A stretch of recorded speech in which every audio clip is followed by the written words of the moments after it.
아이의 질문은 짧았습니다. 할머니, 우리 집 없어져?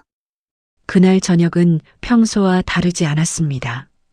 된장국이 식탁 위에 있었고 계란찜에서는 김이 오르고 있었습니다. 그런데 그 한마디가 식탁 위의 공기를 멈춰 세웠습니다. 아들은 눈을 피했고 며느리는 손끝을 꼼지락거렸습니다. 남편은 물컵을 내려놓았습니다. 조금 전 아들은 이렇게 말했습니다. 엄마 집으로 잠깐만 근저당 좀 잡으면 안 될까? 잠깐이라고 했습니다. 이번 한 번이라고 했습니다.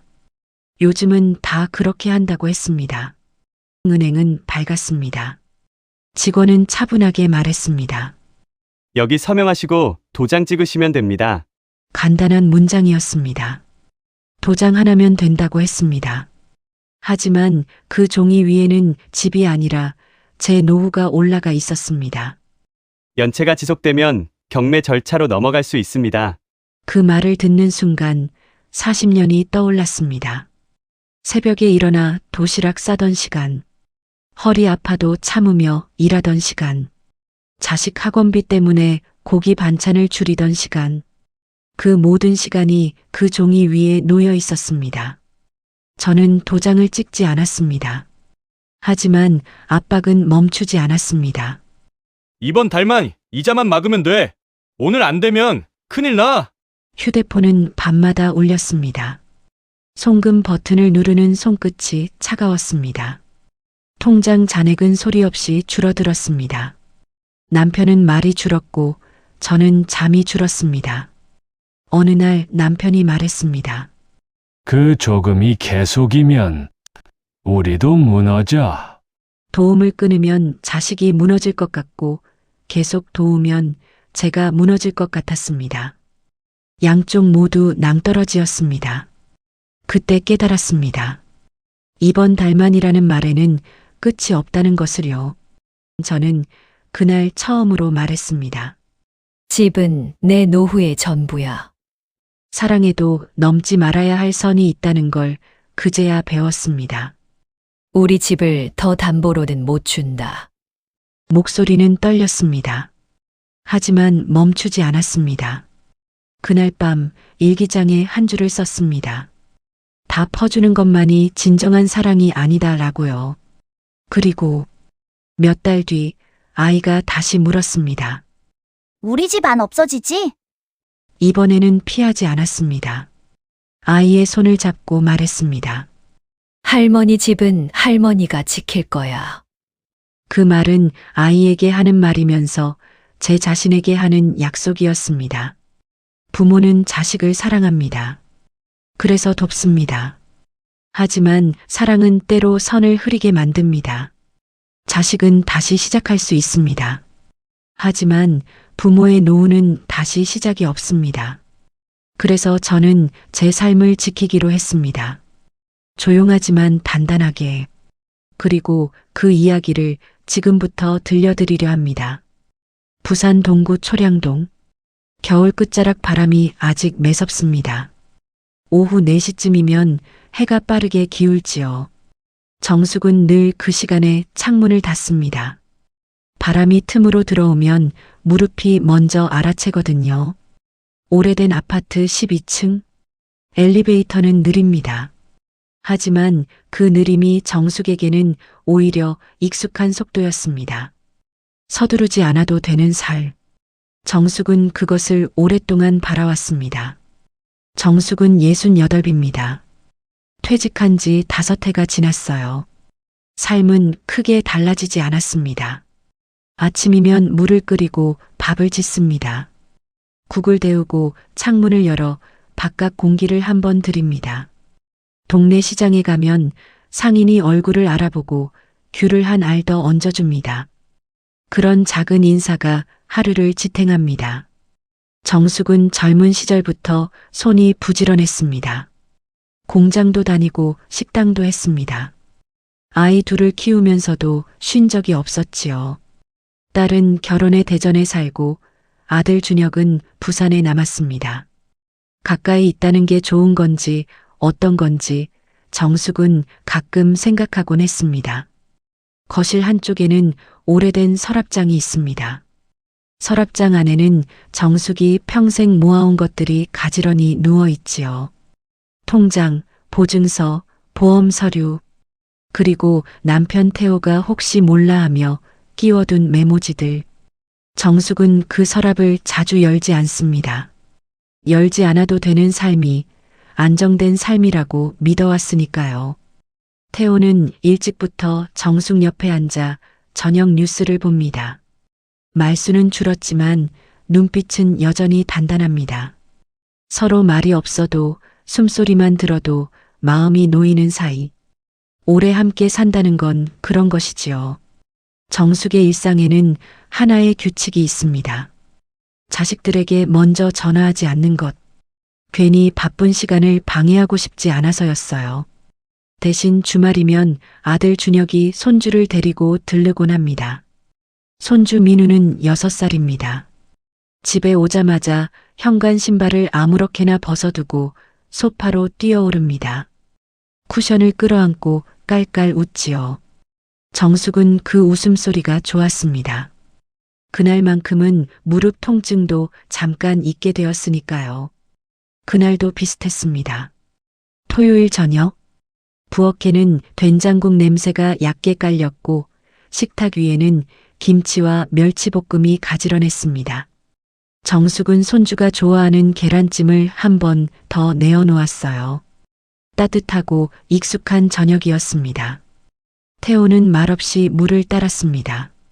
준혁은 휴대폰을 만지작거렸고 며느리 서연은 평소보다 조용했습니다. 젓가락을 들었다 내려놓는 손끝이 자꾸 멈췄지요. 정숙은 그 멈춤을 보았습니다. 하지만 묻지 않았어요.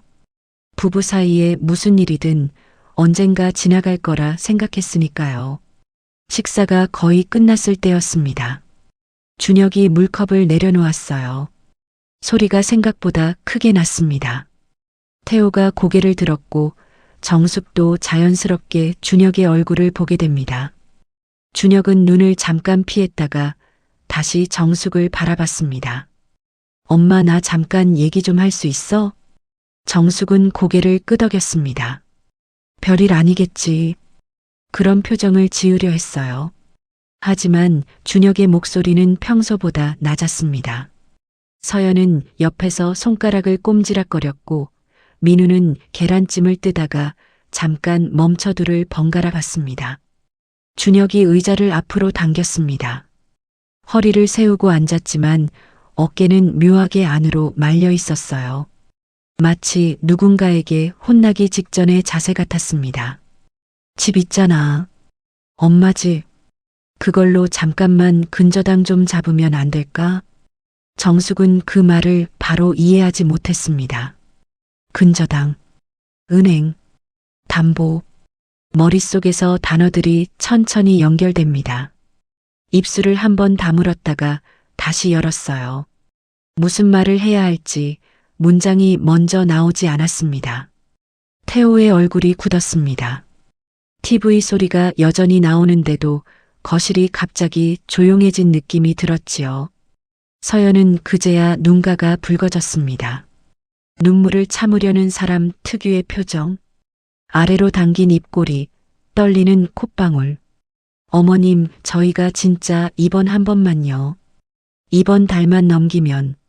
정숙은 며느리의 눈을 바라봤습니다. 그 눈은 계산적이라기보다 겁에 질린 눈에 가까웠어요. 정숙은 그 차이를 구분할 수 있었습니다. 다만 겁의 이유가 무엇인지는 몰랐지요. 준혁이 말을 이어갔습니다. 서두르듯 끊기지 않게요. 엄마가 나 못 믿으면 누가 믿어줘? 그 말이 정숙의 가슴을 콕 찔렀습니다. 믿음. 정숙이 평생 붙들어온 단어였어요. 정숙은 젊었을 때부터 남을 믿는 편이었습니다. 특히 가족은 더더욱 그랬지요. 믿음을 의심으로 바꾸는 순간 관계가 금이 간다고 생각했습니다. 그때 민우가 숟가락을 내려놓고 정숙 쪽으로 몸을 기울였습니다. 아이는 어른들의 긴장을 정확히 알아채지요. 할머니, 우리 집 없어져? 정숙은 숨이 잠깐 막혔습니다. 우리 집이라는 말이 마음을 흔들었어요. 정숙의 집은 정숙만의 집이었는데 어느 순간 우리가 되어 있었습니다. 정숙은 손주의 머리를 쓰다듬으려고 손을 들었습니다. 하지만 중간에서 멈췄어요. 손이 공중에서 잠깐 떨렸습니다. 태호가 헛기침을 했습니다. 말을 참으려는 듯 목을 몇 번이나 삼켰지요. 정숙은 그 모습을 보며 더 조심스러워졌습니다. 가족이 싸우는 걸 원하지 않았습니다. 그저 평온했으면 좋겠다고 생각했어요. 마지막 남은 시간이 조용히 흘러갔으면 좋겠다고. 정숙은 웃어야 한다고 생각했습니다. 괜찮다고. 별일 아니라고. 그래서 입꼬리를 올리려 했지요. 그런데 이상하게도 얼굴 근육이 잘 움직이지 않았습니다. 머릿속에는 한 문장만 맴돌았어요. 내가 거절하면 이 아이 인생이 무너질까? 그날 밤 준혁 가족이 돌아간 뒤에도 집은 평소처럼 정리되어 있었습니다. 식탁은 닦였고 설거지는 끝났고 거실불은 꺼졌어요. 겉보기엔 아무 일도 없었던 하루 같았습니다. 하지만 정숙은 잠들기 전에 서랍장을 한번 열었습니다. 오래된 서류들이 가지런히 누워 있었지요. 정숙은 그 위에 손바닥을 가만히 올려놓았습니다. 종이의 차가운 감촉이 손끝으로 올라옵니다. 태호는 침대에 누워 천장을 바라보고 있었습니다. 아무 말도 없었어요. 그 침묵이 오히려 불안하게 길었습니다. 정숙은 불을 끄고 누웠습니다. 창밖에는 바람 소리가 났고 멀리서 자동차가 지나가는 소리가 들렸습니다. 눈을 감았지만 아까 들었던 손주의 질문이 계속 떠올랐어요. 우리 집 없어져? 정숙은 속으로 대답해 보려 했습니다. 아니야. 그런데 그 말이 입안에서만 맴돌고 나오지 않았습니다. 그날의 평온은 그대로였어요. 다만 평온의 바닥 어딘가에 아주 작은 금이 생긴 것 같았습니다. 티나지 않을 만큼 얇은 금. 그러나 한번 생기면 계속 신경 쓰이게 되는 금입니다. 정숙은 그 금을 모른 척하며 잠을 청했지요. 그리고 다음 날 아침 정숙은 평소보다 조금 일찍 눈을 떴습니다. 이유는 설명하기 어려웠어요. 그냥 마음이 먼저 깨어난 느낌이었습니다. 다음 주 월요일 아침이었습니다. 부산 하늘은 흐렸고 비가 올 듯 말 듯한 습기가 공기 속에 걸려 있었지요. 정숙은 평소보다 일찍 집을 나섰습니다. 버스 정류장까지 걸어가는 발걸음이 유독 느렸어요. 무릎이 아픈 것도 있었지만 마음이 먼저 무거웠습니다. 전날 밤 준혁은 메시지를 여러 번 보냈습니다. 시간 되면 같이 은행만 가자. 서류는 내가 다 준비했어. 진짜 간단해. 짧은 문장이 반복될수록 정숙은 더 불안해졌습니다. 간단하다는 말은 대개 설명하기 복잡하다는 뜻으로 들릴 때가 있지요. 태호는 같이 가겠다고 했습니다. 말은 없었지만 새벽부터 양복 재킷을 꺼내 다림질을 했어요. 정숙은 그 모습을 보면서도 마음이 놓이지 않았습니다. 재킷에 각이 곱게 잡힐수록 오늘이 가벼운 외출이 아니라는 느낌만 강해졌으니까요. 은행은 동네 지점이 아니었습니다. 준혁이 따로 알아본 큰 지점이었어요. 유리문이 높고 안쪽은 조명이 밝았습니다. 정숙은 반사되는 바닥에서 자신의 얼굴을 잠깐 봤습니다. 피곤해 보였습니다.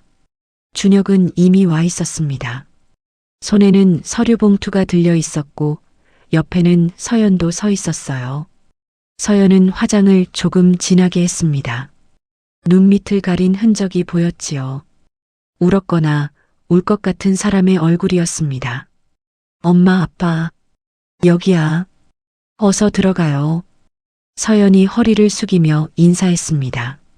어머님, 아버님 죄송해요. 정말로요. 정숙은 아니야라고 말하려다 멈췄습니다. 아니야라고 해버리면 이 일이 정말 아무것도 아닌 일이 되어버릴까봐 겁이 났거든요. 정숙은 그저 고개만 끄덕였습니다. 태호는 인사를 받았지만 표정이 굳어 있었습니다. 대기번호를 뽑고 기다리는 동안 정숙은 의자에 앉아 안내문을 읽는 척했습니다. 주택담보대출 안내, 근저당권 설정 안내. 글자가 눈에 들어오지 않았어요. 대신 단어 몇 개만 둥둥 떠다녔습니다. 담보, 채무, 연체, 경매. 그 단어들이 마음속에서 딱딱 소리를 내며 부딪히는 것 같았습니다. 준혁은 옆에서 계속 말을 붙였습니다. 너무 밝은 목소리로요. 그냥 이름만 빌려주는 거야. 우리 금방 갚아. 요즘 다 이렇게 해. 진짜 요즘 다 이렇게 해. 그 말이 정숙을 더 불편하게 했습니다. 모두가 한다고 해서 나도 해야 하는 건 아니지요. 정숙은 그걸 알면서도 입이 쉽게 열리지 않았습니다. 자식 앞에서는 늘 한 박자 늦게 말하게 됩니다. 그 한 박자가 평생의 습관이 되어버렸지요. 호출이 됐습니다. 상담 창구 안쪽 유리로 칸이 나뉜 자리였어요. 직원은 친절했습니다. 너무 친절해서 오히려 정숙은 더 긴장했습니다. 친절함은 대개 계약과 함께 오니까요.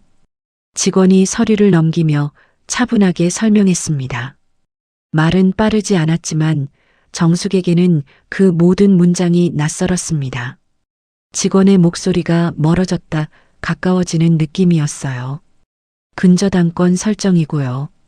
채무자는 준혁 씨, 담보 제공자는 정숙님이 되십니다. 정숙은 담보 제공자라는 단어에서 숨이 잠깐 멎었습니다. 제공한다는 말은 내 것을 내어준다는 뜻이지요. 내어주면 되돌려받는다는 보장이 있어야 합니다. 그런데 직원의 설명에는 혹시와 만약이 섞여 있었습니다. 직원이 마지막 페이지를 펴고 도장 칸을 가리켰습니다. 여기 서명하시고 도장 찍으시면 됩니다. 참고로 연체가 발생하면 담보물에 대한 절차가 진행될 수 있습니다. 정숙은 절차라는 말이 무섭게 들렸습니다. 절차는 감정이 없는 말입니다. 사람의 사정을 보지 않고 정해진 순서대로 밀고 나가는 말이지요. 그때 태호가 처음으로 입을 열었습니다. 잠깐만요. 절차가 뭡니까? 쉽게 말해보세요. 직원은 잠시 멈췄다가 최대한 부드러운 말로 바꿨습니다. 연체가 지속되면 경매 절차로 넘어갈 수 있습니다. 담보로 제공된 주택이 대상이 될 수 있고요. 정숙은 손에 쥔 펜을 내려다봤습니다. 펜 끝이 아주 미세하게 떨렸어요. 도장 주머니를 만지던 손이 멈췄지요. 머릿속에는 경매라는 두 글자만 크게 남았습니다. 준혁이 급하게 끼어들었습니다. 아니, 그건 최악의 경우고. 그런 일 없어. 엄마. 내가 어떻게 엄마 집을. 그 말은 위로가 아니었습니다. 오히려 더 큰 불안을 만들었어요. 최악의 경우라는 말은 그 경우가 실제로 존재한다는 뜻이니까요. 정숙은 준혁의 얼굴을 봤습니다. 이마에 땀이 조금 맺혀 있었습니다. 눈동자가 흔들렸지요. 서연은 손을 모아 쥐고 있었습니다. 손가락 마디가 하얘질 만큼 힘이 들어가 있었어요. 어머님, 저희가 정말 방법이 이것밖에 없어서요. 아이 때문에라도. 아이. 그 단어가 다시 나왔습니다. 정숙은 손주 얼굴이 떠올랐습니다. 우리 집 없어져? 라고 묻던 그 눈. 그 눈을 떠올리자 마음이 약해지면서도 동시에 화가 났습니다. 아이를 앞세우는 말은 정숙에게 선택권이 없는 것처럼 느껴지게 했거든요. 태호가 정숙 쪽으로 몸을 기울였습니다. 옆에서 작은 목소리로 그러나 분명하게 말했습니다. 당신, 지금 40년 모은 집을 맡기는 거야. 정숙은 그 말에 가슴이 쿵 내려앉았습니다. 40년. 그 시간은 단순히 돈이 아니지요. 새벽에 일어나 도시락 싸던 시간, 허리 아파도 참고 일하던 시간, 아들 학원비 때문에 고기 반찬을 줄이던 시간, 그 모든 것이 저 집 벽에 스며 있었습니다. 준혁은 목소리를 높이지 않으려 애쓰면서도 말끝이 날카로워졌습니다. 엄마, 왜 이렇게 크게 생각해? 그냥 도장만 찍으면 돼. 내가 다 책임진다니까. 책임진다는 말이 이제는 예전처럼 믿기지 않았습니다. 책임은 말이 아니라 감당할 수 있는 힘이 있어야 하니까요. 정숙은 아들이 지금 그 힘이 없다는 걸 알고 있었습니다. 아들의 손이 떨리고 있다는 걸 지금 이 자리에서 직접 보고 있었으니까요. 정숙은 펜을 다시 들었습니다. 그리고 멈췄습니다. 손이 움직이지 않았어요. 그제야 분명히 깨달았습니다. 이 일은 도와주는 문제가 아니라 넘어가는 문제라는 것을요. 내 노후가 내 손을 떠나는 순간 다시 되돌릴 수 없다는 것을요. 정숙은 서류를 덮었다가 다시 폈습니다. 그리고 조용히 말했습니다. 집에 가서 하루만 생각해 보면 안 될까요? 준혁의 얼굴이 굳었습니다. 서연은 어깨가 툭 내려앉았지요. 태호는 아무 말도 하지 않았지만 눈빛이 조금 흔들렸습니다. 정숙은 자리에서 일어났습니다. 다리가 잠깐 풀리는 느낌이 들었어요. 은행 문을 나설 때 바깥 공기가 더 차갑게 느껴졌습니다. 집으로 돌아오는 길 정숙은 창밖만 봤습니다. 머릿속에는 해답이 없었습니다. 도장은 찍지 않았지만 마음은 이미 흔들리고 있었지요. 오늘 은행에서 본 것은 단순한 서류가 아니었습니다. 그것은 가족의 관계가 바뀌는 문서였습니다. 현관문을 여는 순간 평소와 같은 집 냄새가 났습니다. 슬리퍼도 그대로였고 거실도 조용했어요.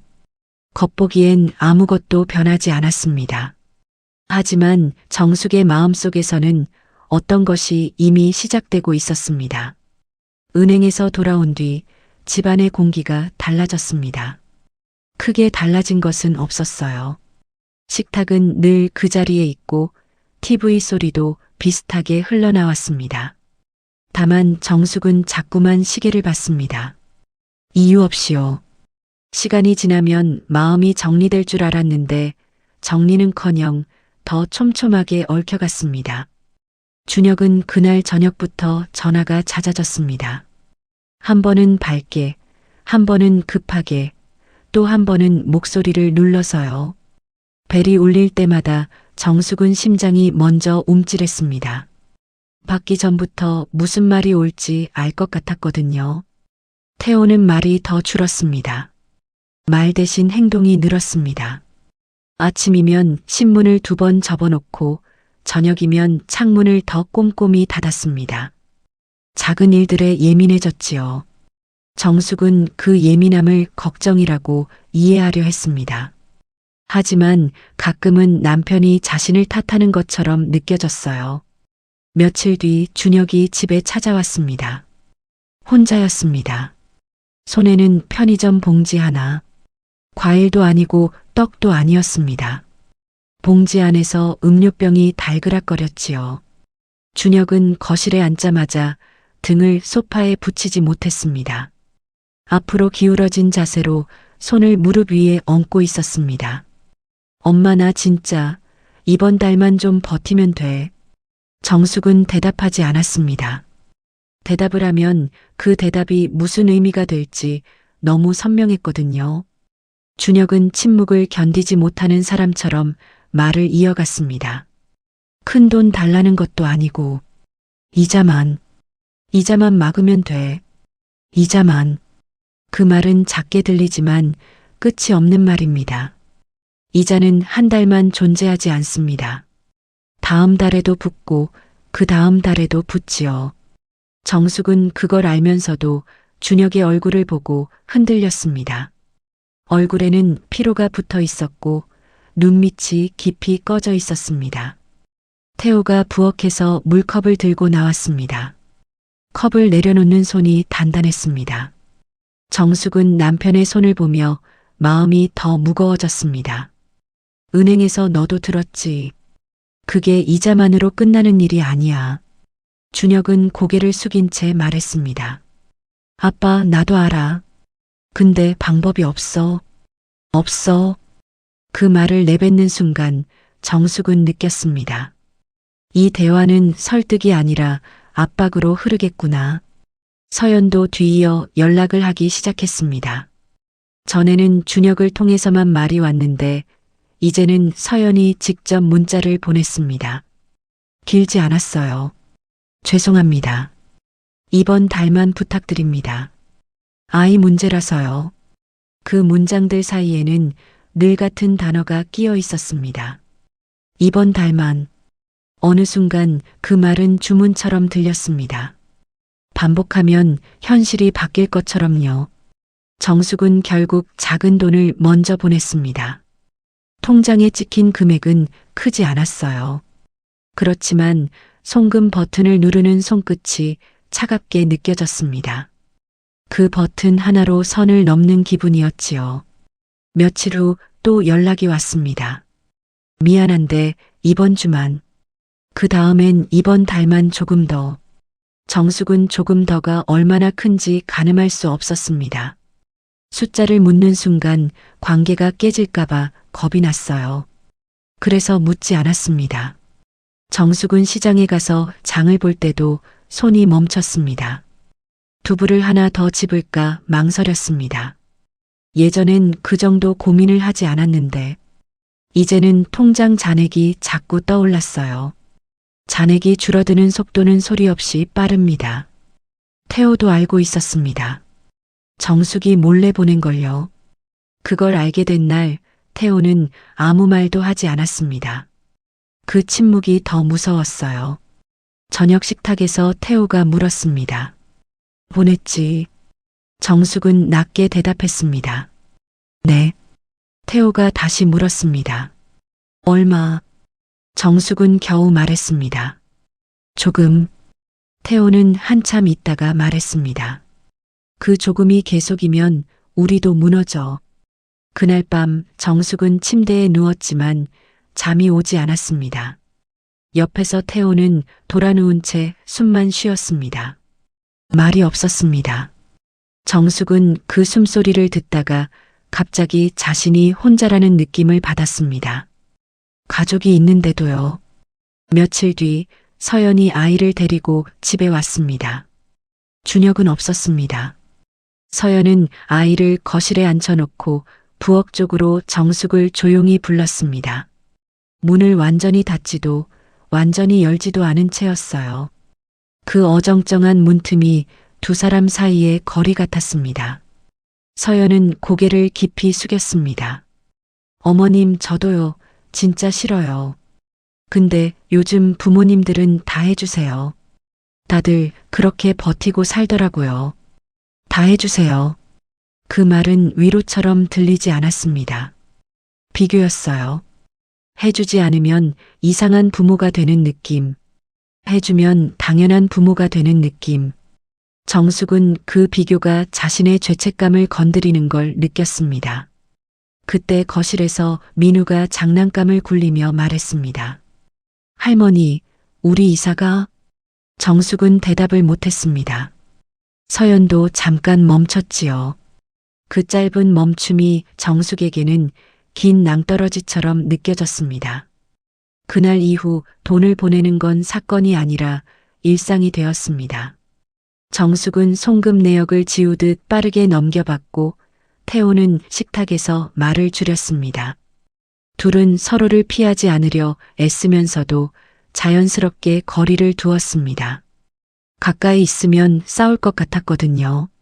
어느 날 저녁 태호가 서랍장을 열어 통장을 꺼냈습니다. 정숙은 그 손을 보고 심장이 내려앉았어요. 태호는 잔액을 확인하고 통장을 조용히 덮었습니다. 그리고 아주 낮게 말했습니다. 이제 선택지가 없어. 정숙이 물었습니다. 무슨 선택지요? 태호는 대답했습니다. 우리 노후를 지킬 선택지. 그 말이 너무 차가워서 숨이 막혔습니다. 하지만 반박할 수 없었어요.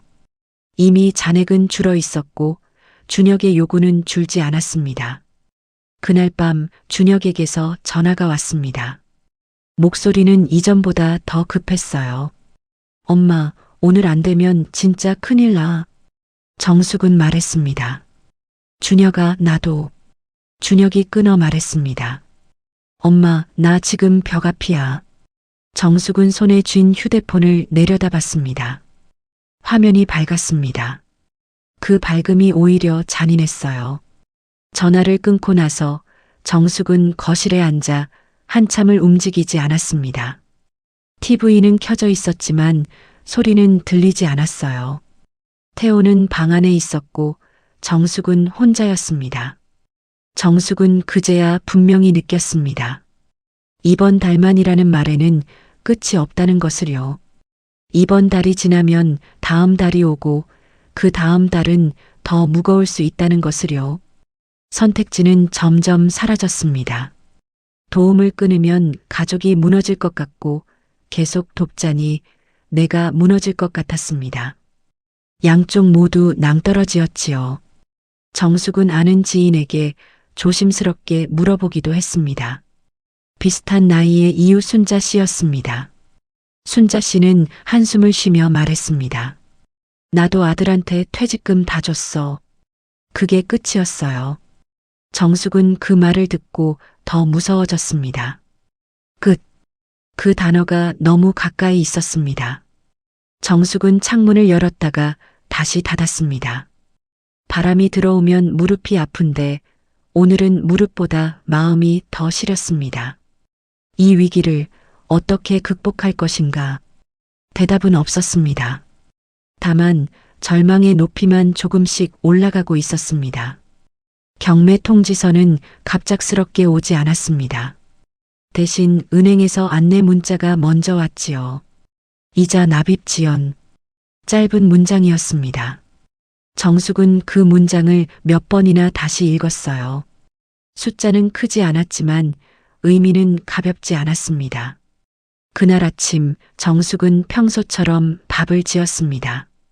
쌀을 씻고 물을 맞추고 취사 버튼을 눌렀지요. 손은 익숙하게 움직였지만 마음은 한 곳에 멈춰 있었습니다. 이대로 두면 안 되겠다. 처음으로 그런 생각이 또렷하게 올라왔습니다. 그동안은 버티는 쪽이었습니다. 아들이 무너지지 않도록, 가족이 흩어지지 않도록 그냥 흘려보내는 쪽이었지요. 하지만 흘려보낸 시간만큼 통장은 가벼워졌고 태호의 어깨는 더 무거워졌습니다. 아침 식탁에서 태호가 신문을 접고 정숙을 바라봤습니다. 눈빛이 예전과 달랐어요. 분노도 아니고 체념도 아니었습니다. 묻는 눈이었지요. 계속 이렇게 갈 거야. 정숙은 대답 대신 수저를 내려놓았습니다. 금속이 그릇에 닿는 소리가 또렷했습니다. 그리고 짧게 말했어요. 아니요. 그 한 단어가 작았지만 분명했습니다. 태호는 말없이 고개를 끄덕였습니다. 정숙은 그날 혼자 은행에 다시 갔습니다. 준혁과 함께였던 날과 달리 발걸음이 더 또렷했어요. 상담 창구에서 차례를 기다리며 정숙은 처음으로 메모지를 꺼냈습니다. 미리 적어온 질문들이었지요. 현재 채무 상황, 연체 시 절차, 담보 제공자의 권리, 3가지였습니다. 직원은 차분히 설명했습니다. 정숙은 고개를 끄덕이며 끝까지 들었어요. 이해되지 않는 단어는 다시 물었습니다. 이전과 달리 중간에 말을 끊지 않았지요. 설명은 냉정했습니다. 연체가 반복되면 절차는 진행됩니다. 담보 제공자는 보호받을 수 있는 범위가 있지만 결국 채무가 해결되지 않으면 집은 안전하지 않습니다. 정숙은 그 사실을 이제는 피하지 않았습니다. 받아들였어요. 그리고 처음으로 생각했습니다. 내가 할 수 있는 일은 무엇인가?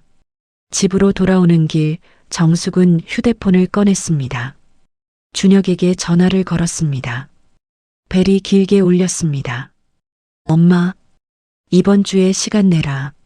같이 정리하자. 준혁은 잠시 말이 없었습니다. 정숙은 그 침묵을 두려워하지 않았어요. 정리라니. 빚이 얼마나 되는지, 어디까지인지 다 알아야겠다. 목소리는 높지 않았습니다. 대신 단단했습니다. 정숙은 처음으로 엄마가 아니라 한 사람으로 말하고 있다는 느낌을 받았습니다. 며칠 뒤 준혁 부부가 다시 집에 왔습니다. 이번에는 식탁 위에 서류가 펼쳐졌습니다. 카드 명세서, 대출 내역, 투자 자료. 정숙은 한 장 한 장 넘겼습니다. 숫자는 많았고 설명은 길었어요. 서연은 고개를 숙인 채 말했습니다. 저도 정확히는 몰랐어요. 정숙은 서연의 말을 곧이곧대로 믿지는 않았지만 그렇다고 몰아붙이지도 않았습니다.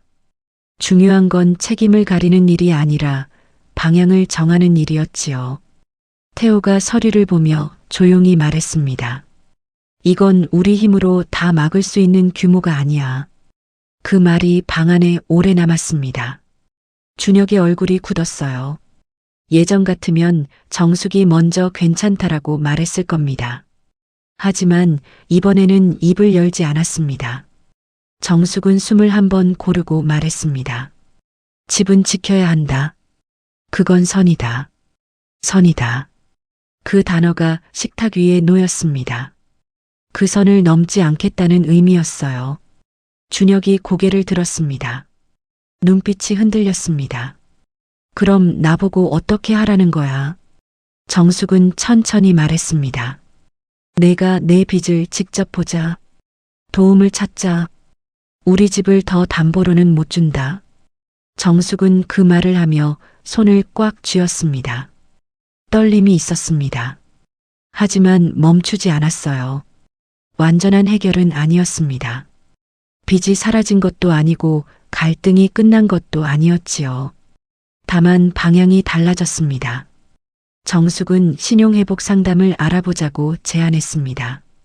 개인회생 절차도 이야기했어요.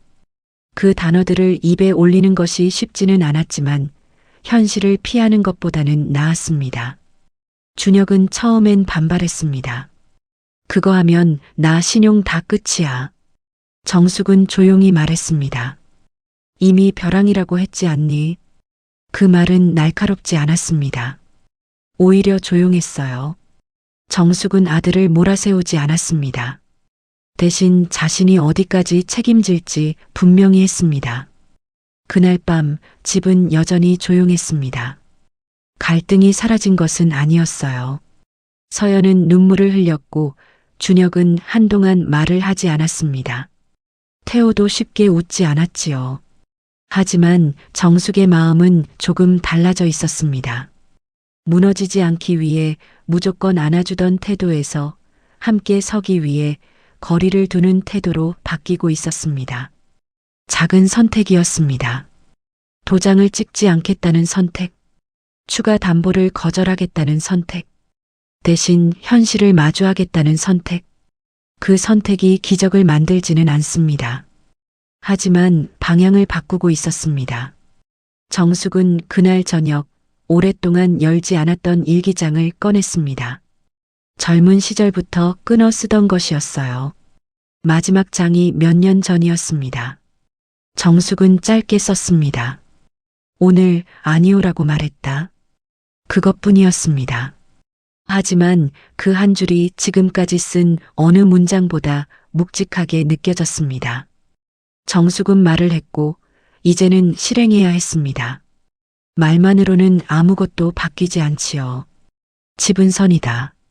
그 선을 지키려면 감정이 아니라 절차가 필요했습니다. 정숙은 달력을 꺼내 날짜를 적었습니다. 상담 가능한 날, 서류 준비할 날, 준혁이 쉬는 날. 작은 칸들이 빽빽해졌습니다. 구청 근처 서민금융 상담 안내문을 찾아봤습니다. 주민센터 게시판에도 비슷한 안내가 붙어 있었어요. 채무조정 상담, 신용회복 지원. 예전에는 남의 일처럼 지나치던 문장들이었습니다. 이제는 집을 지키는 방법이 될 수도 있었지요. 준혁은 처음 며칠 동안 연락이 뜸했습니다. 정숙은 그 침묵이 낯설지 않았어요. 마음이 상하면 사람은 먼저 숨을 고르니까요. 대신 정숙은 태호와 함께 준비를 시작했습니다. 통장 정리, 대출 내역 확인, 송금 내역 캡처. 자신이 보낸 돈들을 다시 보는 게 힘들었습니다. 하지만 눈을 피하지 않았습니다. 상담을 받으러 가는 날 정숙은 준혁에게 전화를 걸었습니다. 이번에는 다그치지 않았어요. 짧게 담담하게요. 시간 내라 그랬지. 내가 와야 진행된다.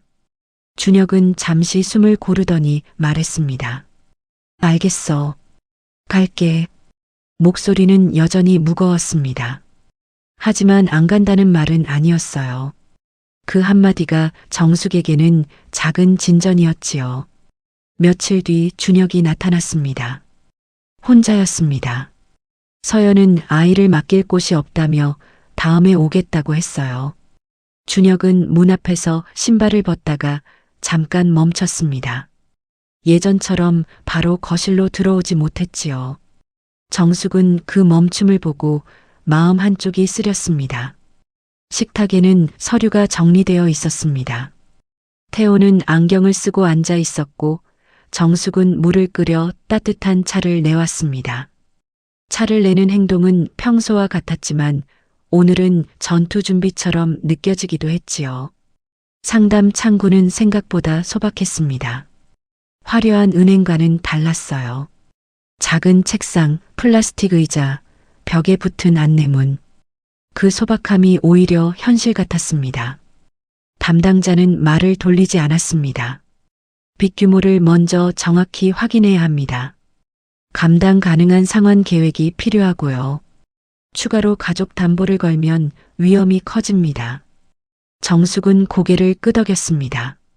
낯설지만 정직한 말들이었습니다. 준혁은 중간중간 얼굴을 찌푸렸어요. 자존심이 상한 표정이 아니라 자신이 만든 구덩이를 처음으로 제대로 바라보는 표정이었습니다. 서류를 내는 과정에서 작은 충돌도 있었습니다. 준혁이 몇 장을 빠뜨렸고 정숙은 그걸 지적했어요. 목소리가 올라가지 않게 조심했지만 공기가 조금 날카로워졌습니다. 이건 왜 없어? 카드 연체 문자 왔다면서. 준혁은 낮게 말했습니다. 그건 내가 정리하려고 했지. 태호가 조용히 받았습니다. 정리 안 됐으니까 여기까지 온 거야. 준혁은 입술을 깨물었습니다. 잠깐 눈을 감기도 했어요. 정숙은 그 모습을 보며 마음이 흔들렸지만 다시 다잡았습니다. 흔들려도 선을 지켜야 했습니다. 상담을 마치고 나오는 길, 준혁이 갑자기 걸음을 멈췄습니다. 도로 옆 가로수 밑이었어요. 차들이 지나가며 바람을 일으켰지요. 준혁은 한동안 말이 없었습니다. 정숙도 기다렸어요. 침묵은 때로 말보다 낫습니다. 엄마 나 진짜 몰랐어. 이렇게까지 커질 줄. 정숙은 말했습니다. 알고도 못 멈추는 게 더 무섭다. 그 말은 차갑게 들릴 수도 있었습니다. 하지만 정숙은 그 말을 붙잡고 싶었어요.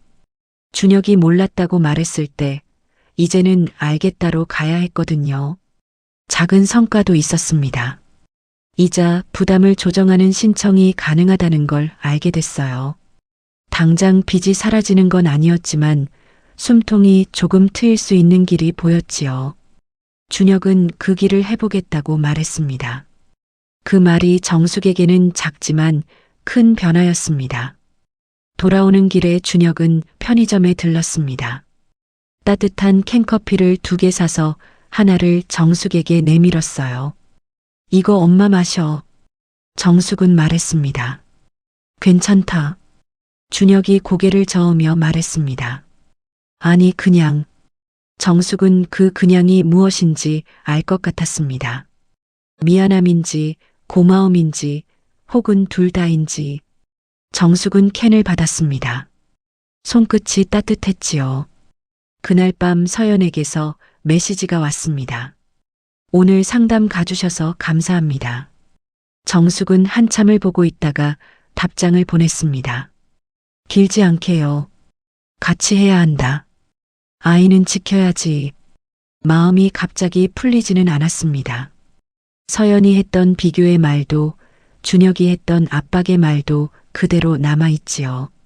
하지만 변화는 늘 그대로 속에서 시작됩니다. 완전히 달라지지 않아도 아주 조금 다른 선택을 반복하면 관계는 다른 모양이 됩니다. 며칠 후 서연이 아이와 함께 집에 왔습니다. 전처럼 큰 말은 없었습니다. 대신 서연은 먼저 부엌으로 들어와 고무장갑을 찾았어요. 어머님, 그때 말 제가 좀 못됐죠. 죄송해요. 정숙은 고개를 끄덕였습니다. 괜찮다라고 단번에 말하지 않았어요. 그 말은 너무 빠른 봉합이 될 수 있었거든요. 대신 정숙은 서연을 바라보며 천천히 말했습니다. 나도 겁이 났다. 그래서 말이 험해질까봐 많이 참았다. 서연은 조용히 답했습니다. 저도요. 무서웠어요. 두 사람의 무서움은 달랐습니다. 하지만 같은 단어를 쓰는 순간 서로를 조금 이해할 수 있었지요. 사과 한 번, 인정 한 번, 감사 한 번, 그리고 그 뒤에 오는 조용한 반복. 정숙은 그 반복이 만들어내는 안정감을 믿어보기로 했습니다. 절제된 희망이었습니다. 하지만 그 희망은 이전보다 현실적이었습니다. 태호도 변했습니다. 예전처럼 날카롭게만 말하지 않았어요. 대신 기준을 분명히 했습니다. 도와줄 수 있는 선, 도와줄 수 없는 선. 그 기준을 말로 정리하자 집안 공기가 조금 안정됐습니다. 민우는 거실에서 장난감을 굴리며 웃었습니다. 웃음은 여전했지요. 다만 어른들이 그 웃음을 더 오래 듣고 싶어 한다는 점이 달라졌습니다. 변화는 어느 날 갑자기 완성되지 않았습니다. 대신 일상이 되었습니다. 정숙은 이제 아침에 일어나면 가장 먼저 휴대폰을 확인하지 않습니다. 예전엔 눈 뜨자마자 문자부터 받지요. 이번 달만, 오늘 안 되면 큰일. 그런 문장들이 하루를 시작하게 만들었습니다. 요즘은 다릅니다. 정숙은 물을 끓이고 밥을 짓고 창문을 열어 공기를 한번 들입니다. 여전히 무릎은 아프고 바람은 차갑습니다. 하지만 마음이 먼저 흔들리지는 않습니다. 준혁의 상황이 완전히 해결된 것은 아닙니다. 서류는 여전히 존재하고 상담 일정도 이어집니다. 다만 숨통이라는 말이 조금은 현실이 되었지요. 빚이 줄어드는 속도는 느립니다. 하지만 늘어나는 속도는 멈췄습니다. 그 차이가 사람을 살립니다. 태호도 예전처럼 침묵으로만 버티지 않습니다. 필요한 말은 합니다. 다만 목소리는 낮습니다. 낮은 목소리가 더 오래 남지요. 정숙은 그걸 이제 압니다. 가끔 정숙은 지난 몇 달을 떠올립니다. 은행 유리문, 서류 위에 도장 칸, 손끝에 떨림, 손주가 물었던 질문. 우리 집 없어져? 그때 정숙은 대답 대신 미루기로 버텼습니다. 미루는 동안 돈은 빠져나갔고 마음은 조여왔지요. 지금 돌아보면 가장 무서웠던 건 돈이 아니었습니다. 관계가 무너질까 하는 두려움이었습니다. 정숙은 이제 그 두려움의 모양을 조금 알게 되었습니다. 두려움은 종종 사랑이라는 얼굴로 다가옵니다. 사랑한다는 이유로 참아야 할 것과 참지 말아야 할 것의 경계가 흐려집니다. 정숙은 경계를 다시 그렸습니다. 아주 얇게, 하지만 분명하게요. 그 경계가 가족을 멀게 만들 것 같았는데 오히려 더 안전하게 만들기도 했습니다. 어느 토요일 준혁 가족이 오랜만에 저녁을 먹으러 왔습니다. 예전처럼 큰 상은 아니었어요. 정숙은 반찬을 조금만 했습니다. 무리하지 않기로 했지요. 대신 따뜻한 국을 한 냄비 끓였습니다. 국은 사람 마음을 느리게 풀어줍니다. 민우는 이제 할머니 집에 오면 먼저 신발을 정리합니다. 누가 시킨 것도 아닌데 그러지요. 아이는 어른들의 변화를 아주 조용히 따라합니다. 민우는 거실에 앉아 장난감을 꺼내다가 정숙을 쳐다봤습니다. 할머니, 우리 집 안 없어지지? 정숙은 이번에는 피하지 않았습니다. 민우 옆에 앉아 아이의 손을 잡았어요. 손이 작고 따뜻했습니다. 응. 할머니 집은 할머니가 지킬 거야. 목소리는 크지 않았습니다. 하지만 단단했지요. 민우는 그 말이 무엇을 뜻하는지 다 알지 못해도 안심하는 표정을 지었습니다. 식탁에서는 대화가 길게 이어지지 않았습니다. 날씨, 유치원 이야기, 준혁의 일, 서연의 피곤한 하루. 평범한 이야기들이 오히려 귀했습니다. 준혁은 밥을 먹다가 젓가락을 내려놓았습니다. 입술을 열었다 닫았다 했습니다. 망설이는 표정이었어요. 정숙은 기다렸습니다. 진심은 준비가 필요하지요. 엄마 그때 미안했어. 정숙이 물었습니다. 뭐가? 준혁이 말했습니다. 엄마를 엄마로만 생각했어. 그냥 당연히. 정숙은 그 말을 듣고 숨을 천천히 내쉬었습니다. 마음이 한번 흔들렸지만 울컥하는 감정으로 흐르지 않게 붙잡았어요. 울어버리면 또다시 모든 걸 덮어버릴까봐 조심했습니다. 당연한 건 없어. 나도 사람이지. 준혁은 고개를 끄덕였습니다. 눈이 잠깐 젖었어요. 서연은 그 모습을 보고 손수건을 꺼냈다가 조용히 다시 넣었습니다. 급하게 감정을 만지지 않으려는 태도였지요. 서연도 천천히 말을 꺼냈습니다. 어머님 감사합니다. 그때는 제가 겁이 나서 말이 이상하게 나왔어요. 정숙은 답했습니다. 나도 겁이 났다. 짧은 문장들이었습니다. 하지만 그 문장들 사이에는 시간이 있었어요. 몇 달의 무거운 시간이요. 그래서 더 가볍지 않게 들렸습니다. 태호는 숟가락을 내려놓고 준혁을 바라봤습니다. 다시 시작하려면 내 힘으로 해야 한다. 우리는 옆에 서 있을 뿐이야. 준혁은 알겠어라고 짧게 대답했습니다. 그 짧은 말이 이번에는 빈말처럼 들리지 않았어요. 저녁이 끝나고 준혁 가족이 돌아갈 준비를 했습니다. 민우는 현관에서 정숙을 꼭 안았습니다. 정숙은 아이의 등을 2번 토닥였어요. 조심히 가라는 말을 했습니다. 문이 닫히고 집이 조용해졌습니다. 정숙은 거실에 서서 잠깐 가만히 있었습니다. 예전 같으면 이 조용함이 불안이 되었을 겁니다. 오늘은 달랐어요. 조용함이 끝이 아니라 쉼처럼 느껴졌습니다. 정숙은 창문을 열었습니다. 바람이 들어왔어요. 무릎이 시렸지만 닿지 않았습니다. 바람이 있다는 건 내가 아직 살아있다는 뜻이기도 하니까요. 정숙은 생각했습니다. 부모는 자식을 사랑합니다. 사랑해서 돕습니다. 하지만 사랑은 때때로 선을 흐리게 만듭니다. 선이 흐려지면 부모의 삶이 사라집니다. 정숙은 이제 압니다. 자식은 다시 시작할 수 있습니다. 그러나 부모의 노후는 다시 시작이 없습니다. 그래서 정숙은 자신의 삶을 지키기로 했습니다. 그 선택이 자식을 버리는 게 아니라는 것도 이제는 압니다. 정숙은 조용히 불을 끄고 방으로 들어갔습니다. 태호는 이미 침대에 누워 있었습니다. 정숙은 그 옆에 누워 낮은 목소리로 말했어요.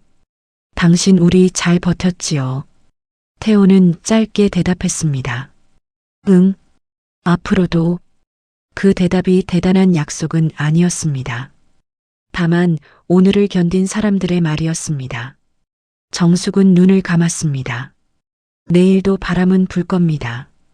하지만 이제 정숙은 그 바람 속에서 중심을 잃지 않을 자신이 있었습니다. 조용하지만 단단한 끝이었습니다. 노후는 넓고 조용한 강이어야 합니다. 누군가의 물결에 흔들려도 강 자체가 사라지면 안 됩니다. 정숙은 이제 그것을 압니다. 자신의 강을 지켜야 곁에 있어줄 수 있다는 것을요. 바람이 다시 불어왔습니다. 무릎이 시렸습니다. 정숙은 창문을 천천히 닫았습니다. 서두르지 않았습니다. 오늘은 닫을 때를 알고 닫았으니까요.